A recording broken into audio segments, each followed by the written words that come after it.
while, it is revealed as a fake-out. Every once in a while, you get from the campaign a little inadvertent admission that they actually know they're going to lose. At least they know they might lose. At least they're making plans based on an expectation that they very well could lose. And when that happens, we know from insiders on campaigns past that it is very unsettling to the campaign. It makes everybody inside the campaign very upset, and they hope people do not notice that it has happened. That's what happened in 2008, right? It was right before the election, and pro-Palin conservatives started talking to the press, publicly floating her plans for after the election. Not as vice president, but after the election, after John McCain and Sarah Palin lost. Their plans for her were published by the New York Times 7 days before Election Day. Quote, if McCain loses, she could emerge as a standard bearer for the movement and a potential presidential candidate in 2012. Her prospects in or out of government are the subject of intensive conversations among conservative leaders. There are signs that she, too, is making sure she is well positioned for the future if she and Mr. McCain lose. That was a week before Election Day in 2008. Sarah Palin's plans for saving her own skin once she and John McCain lost the election were being leaked to the press ahead of the election by her allies. And we know from people who were inside that campaign it caused enormous tension inside the McCain-Palin camp. So imagine how this went over this week in the Romney campaign, right? Context here, you understand. Publicly, the Romney campaign is on their "We're Gonna Win" tour, their "Pay No Attention to the Polls" tour, their "We're Even Gonna Win Pennsylvania" tour. That's what they're saying publicly. That's their public message. But meanwhile, the Associated Press this week publishes a story that is eerily similar to that New York Times piece from 2008 about Sarah Palin's post-election defeat plans.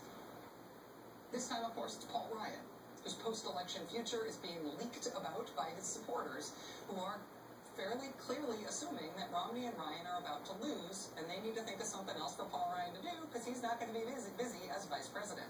Quote, publicly, Ryan and his closest allies maintain that momentum is behind the Romney-Ryan ticket, but Ryan's biggest boosters realize he probably can write his own ticket, win or lose. On November 6th, these Ryan allies spoke on the condition of anonymity to discuss private proposals they were preparing for him. If Romney loses, Ryan will be seen as a leading White House contender in 2016, just like Sarah Palin was in 2012. For the next few years, Democrats would lay traps in legislation, forcing him to take sides on measures that could come back to haunt him during a presidential bid. That's why some of Ryan's biggest boosters are considering whether it wouldn't be better for Paul Ryan to resign from the House. He could write a book.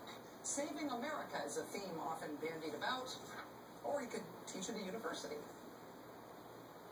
Days before the election, Paul Ryan's supporters are leaking their plans to the press for what they want Paul Ryan to do since he's not going to be vice president. What they want Paul Ryan to do once he and Mitt Romney lose the election next week. I sort of can't believe this did not get more attention when it came out yesterday afternoon. Not only must it have caused some dyspepsia inside the Romney campaign, but it is also the purest and most direct rebuttal of that campaign's own rather heroic efforts right now to project some superhuman confidence about how much they supposedly think they are going to win on Tuesday. Joining us now is a man who is in the business of knowing who's going to win on Tuesday. Nate Silver, editor of the 538 Political Calculus blog for the New York Times. He's author of the really excellent new book, The Signal and the Noise, Why Most Predictions Fail, But Some Don't. Nate, thank you for being here. Yeah, thank you, Rachel. A lot of headlines say that since Mitt Romney is going to Pennsylvania, that must mean that Pennsylvania is in play. From the numbers, do you believe that Pennsylvania is in play? Well, you had that list of 24 polls, and none had Romney ahead. There have been some polls done by the State Republican Committee in Pennsylvania that have Romney up a couple of points there, but no public pollster has had him with the lead all year. So it's not just that Obama's up there, but it's a state where it's been very stable and very consistent in the polling. I think it might be more of a play because I don't think they're conceding Ohio, but they're worried about it and they need maybe a better plan B potentially. Have you ever seen, or is there even at least sort of a famous circumstance in which all the polls consistently all year long pointed in one direction and a partisan internal poll correctly predicted the result? Yeah, that poll's almost always going to be wrong, especially when there's a consensus of 15 or 20 polls. Maybe when you're in a Senate race or something, or a House race, where the public polls aren't as good. But the public polling is pretty reliable in Pennsylvania. We know what the respective party bases are and where they live, and this is why it's a state that always teases Republicans. It's a state where it's hard they can get up to 48, 49% pretty easily, but it's really hard for them to get to 50. Unless there's oversupply, I should say, because of the hurricane and where the power outages might be in the state, that could affect things potentially. But apart from that, I think it's more a sign of a campaign that doesn't like its electoral map very much. What about this mantra that we've been hearing on the right? It really sort of has stopped in the last few days, but we were hearing in the last couple of weeks this idea that Mr. Romney has momentum heading into the election day. So you shouldn't just look at the raw numbers. You should appreciate that there's momentum movement in the numbers that indicates that he's going to win. How do you assess that? Well, I mean, today was an emphatic proof that he does not have momentum, where there were 19 polls released today in battleground states, and Mitt Romney led in 0 of those polls. There were 2 ties, and Obama led in 17. That's not what we were seeing 2 weeks ago, where Romney had pulled ahead in Virginia and Colorado, and Florida had drawn Ohio down to maybe a 1-point lead for Obama. So if anything, Obama has momentum. He was declared the winner by voters of the final 2 debates. I'm not sure how this hurricane is playing for him, but his numbers seem to have ticked up a bit, and that's why all these states that seemed very, very toss-up-y a couple weeks ago now seem like they're more firmly in the president's favor, at least in the polling. Nate, let me just ask you, and I didn't warn you that I was going to ask you this, so tell me if you don't want to answer it, but you have been the subject of a lot of criticism in this last week in particular, as if the polling model that you built at the New York Times and the way that you explain the polling is somehow biased or wrong or evil. I feel like you are waging a one-man war against indemnity in terms of explaining to people how polling works and how averaging works.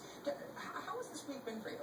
It's been kind of a trip in some ways, right? Where all of a sudden you become a subject of conversation yourself. There's this kind of celebrity level attached to it that's very new for me. But there are other websites that do the same thing that we do, even Real Clear Politics and Pollster.com and 3 or 4 others, and they all show basically the same thing. There's no way you can slice and dice the data in Ohio or Iowa or Wisconsin right now and say that Romney's winning there. In fact, the polls would have to mess up by quite a bit for that to occur. And that could happen. There have been years like 1980 in which the race went way differently from the polling. But we're now in the phase where it's no longer the question of who's ahead in the Electoral College in the polls so much as will the polls just have a really bad year, and they could, and we account for that possibility. But that's why you see some conservatives now, the smart ones, are no longer bothering to say that we're winning in these states. They're just saying that we think the polling is just categorically wrong. And every now and then that's right, but usually it's wishful thinking. Nate Silver, you are a man at the center of the storm in a way that I bet you did not expect to be. But thank you for continuing to be cogent and rational and patient throughout all of it. I really Thank you, Rachel. Thanks, Nate. All right. Nate's new book is called The Signal and the Noise, Why So Many Predictions Fail, But Some Don't. All right, some things do not change.